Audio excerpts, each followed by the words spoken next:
Captain Dan here, Goober Time Guide Service. On our guide trips, we love to use live bait and big, fresh gizzard shad that are like 10 to 14 inches long. Our catfish around here absolutely love them. Now the problem is in the heat of the summertime, the bait really struggles in the live well. You've got warm water temperatures, which have a lot of trouble holding oxygen in the water, and it really stresses the fish out. So I've got a build for you today that's gonna help you not just in the heat of the summertime, but really at any point throughout the year to keep your fish, your bait, whatever it is you're working on, alive. Now this is a really simple build, and it's going to allow you to take any cooler, live well, Rubbermaid storage container, anything that holds water, and upgrade it and make it a perfect live well that's going to pump a ton of oxygen into the water, which is going to help your fish stay alive. And we've also got a pretty cool spin in this build, so make sure you watch it all the way through. Now you're going to want to check out the description down below. It's going to show all the items and tools that you need for this build. I've got them all linked down there, and they're on the workbench right here behind me. So let's go on over there and see what you need to get this party started. Now for this build, you're gonna need this Fish Saver live well aerator right here. This is a really key component of the build. You're also gonna want the Max Air Venturi kit.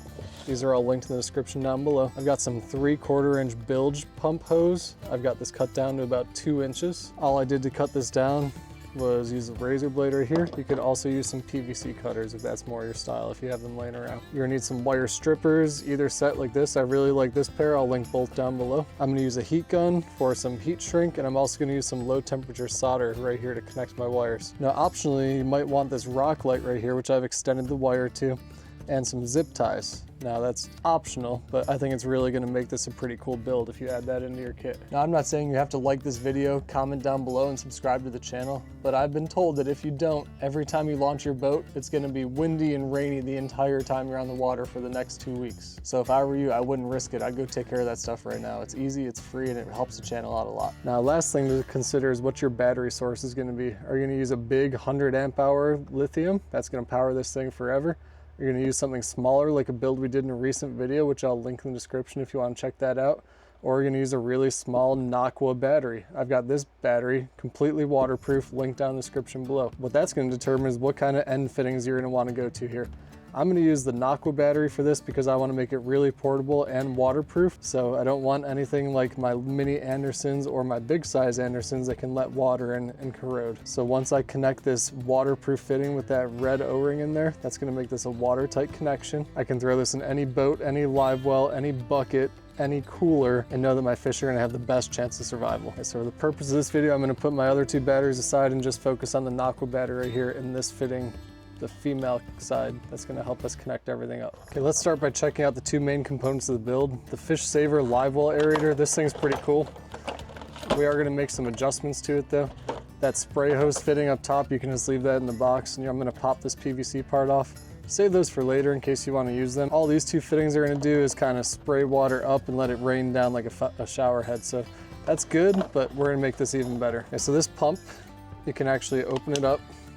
There's a pump. It's going to suck water up, spit it right out that hose, and it's actually got some filter media down there too. So we're not going to put this pump on the bottom of the live well, although you could, but there's a suction cup so you can really put it anywhere you want to. So we'll talk about that more when the time comes. But for now, just know that you can take that filter out and clean it, which makes it a really cool little pump here. Filter's already built in. Comes with about 6 feet of wire and some alligator clamps. If all you're gonna do is clip this straight to a battery on your boat, then you don't have to get too crazy with this build, but we're gonna make it pretty nice and waterproof. And if that's the case, all you need to do is pay attention to how we adapt this right here and go ahead and get off to the races with that. It's really gonna pump a lot of oxygen into your water. Okay, set that aside for a second. Let's take a look at the Max Air Venturi kit. Pop this open. It comes with the through hole fitting, a little bit of air tube hosing, and an intake valve, which we may or may not use. Now, the cool thing about this valve, and you could install it on your boat, straight in your live well, that's kind of what it's meant for, but that's not what we're gonna do. So all I'm gonna do is tighten these fittings up and leave them on there in case I ever change how I just set this up in my boat. But if you're gonna go with portable, you're not gonna install this in your live well. This is a no drill as far as your boat or cooler or tank go at all. So what we're gonna do is take that 3/4 inch bilge pump tubing, and we're gonna put it on either end of this. It helps if you wet it a little bit. You might need to heat that up a little bit, but just kind of force it on there. It'll go. You can always take these fittings to a local hardware store and make sure you get the right size tubing. It's a pretty snug fit, and it's not gonna hold any pressure, so we don't have to get crazy with it. As long as it's on there on the barbs, we're good. Connect the other side right to the output of your pump.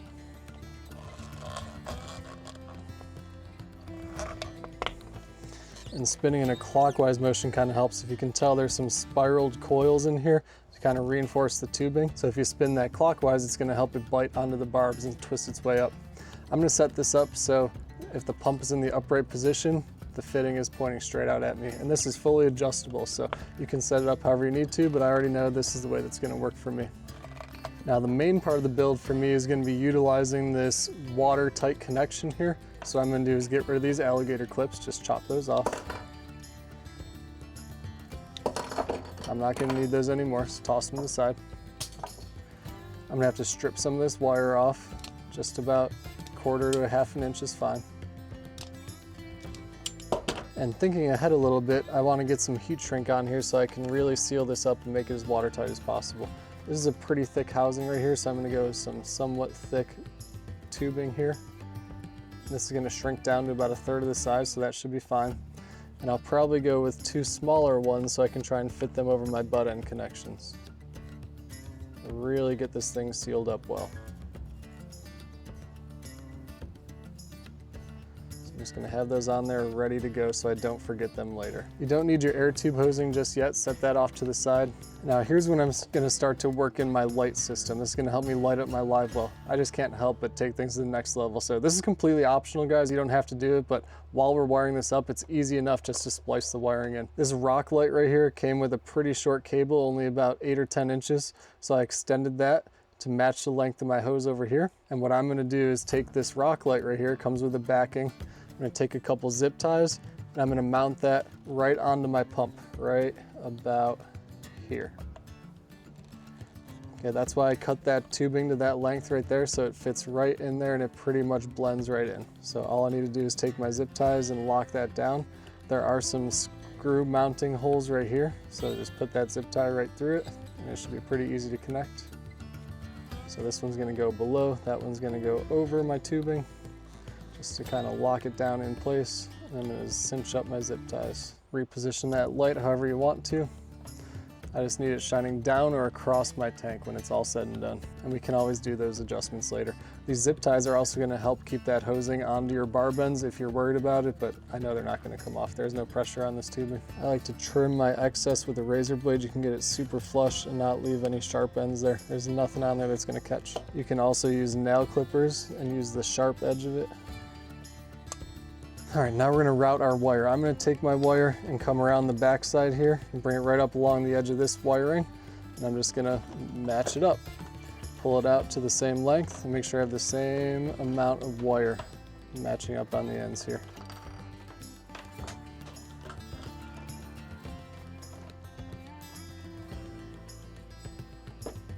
Okay, so there we go. I'm gonna chop off the excess and strip those wires for the lights. Same as before, just about 1/4 to 1/2 inch. Stripping is all you need. Now remember, I want all this to be sealed up really nicely, so the wires that are all coming from this side, the appliance side, I guess we're gonna call it, not the connection side, we're gonna have to go through all the heat shrinks too. So those are both gonna go through this one because I'm gonna put that over the entire system, and the red needs to go through the red, and the black needs to go through the black. Now these pieces right here are what we want to connect to our waterproof fitting here. Now this is kind of an unforeseen consequence here, but since the housing on my wires is so thick, the blue is fine for the wires, but it's not quite enough to get over that hosing. I really have to force it, so I could, but I'm going to try and get away with the yellow, which is just a step up. That's going to allow me to pull that thing all the way through and twist my wires together to make sure I have the best connection possible, so I don't have to redo this project at any point in the near future. So I'm going to untwist my 2 wires there and try and weave in this other black wire here. Wrap those up a little bit and then slide the yellow connection over that whole thing. Next step is a little bit of heat shrinking. I like to set my gun on the table, turn it on, and then hold this thing with 2 hands so I don't pull that apart on accident.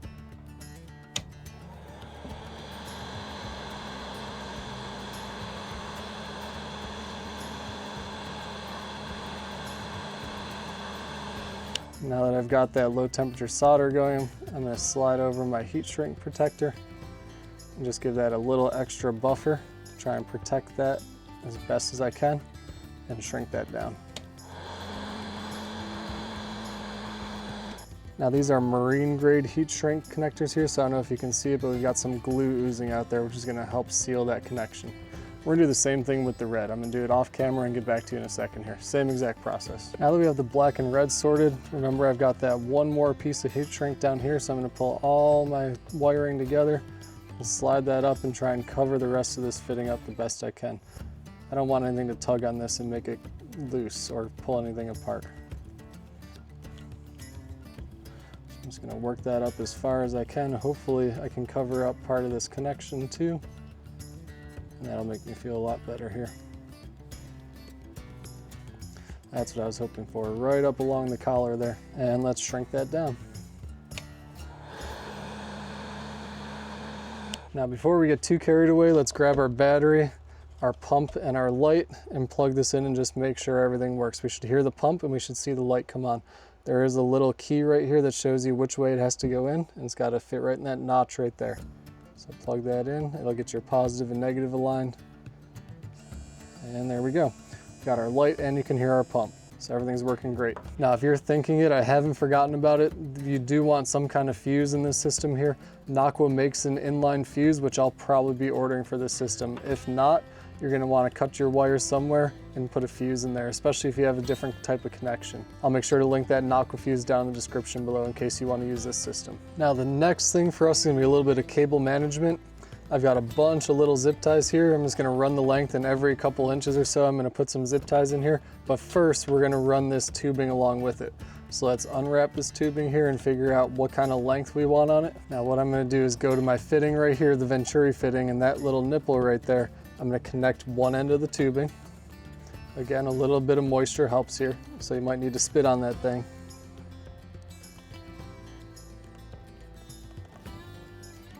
And just work that on there. And we're gonna have all of our wiring and tubing going together. So I'm gonna work that along the side here. I'm probably gonna bend it back and put a zip tie right up in here. I wanna leave this a little bit of slack so I don't bend it and get a kink in there, because if I do that, I'm not gonna have any airflow. So my first zip tie is gonna go right in here. Put that one on pretty tight so it doesn't slide around on me. We can come back and trim these all up later. And then just go every little bit. As soon as you see the wires start to come apart, or if you have some kind of connection in there, just throw some zip ties on it. Okay, now we can see we're down towards the end, and I've got a little bit extra hosing here. As long as this hosing is not in your live well, you're gonna be good. And this fitting shouldn't be in your live well either. So I'm just probably gonna cut it right about here. Just gonna take my razor blade, fold it over, and slice it. And that's gonna be good for us right there. I'll put one last zip tie right up towards the top here to connect that all together.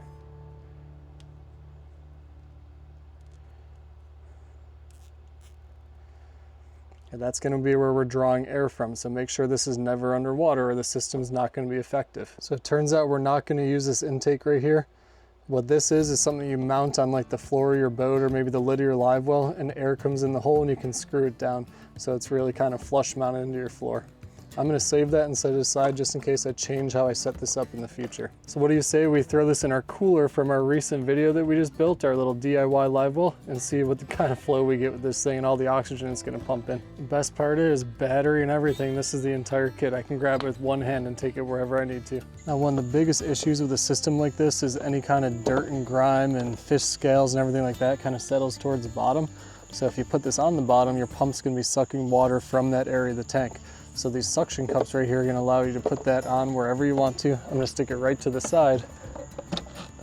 So it's actually gonna pull water that's up in the water column a little bit, and I've still got about 6 or 8 inches below it, so it's not gonna be pulling all that junk off the bottom. I can just hang these cords right out the side and plug it in. Let's get this thing filled up with water and I'll show you what's going on here. All right, so here we are with the Venturi and the light pumping. That's kind of the reason I wanted to add the light. Just look how cool this thing looks. It's really glowing from far away. You'll be able to see all your bait in there. Now I've got that outside the water here. That's the Venturi tube. If I cover that up, watch what happens to the bubbles down there. They stop. Now we've just got a recirculation pump, which is good, but it's not really benefiting our fish at all. So I'll take my thumb off of that and look at all those air bubbles coming in there, breaking the surface, adding oxygen to this water. That's going to be a big benefit for our fish here. Let's go underwater and see just how powerful that is. Here it is with no Venturi. Here it is with the Venturi effect. So hopefully you're able to see that with the Venturi effect and without it, and see just how powerful that is. I hope you can put this build to use, and if you do, comment down below, let me know how it went, or if you have some ideas to make it even better. Now, if you're looking for an at-home storage container, we've got 3 videos on that. I've got them linked down in the description below. Go check them out and watch those next.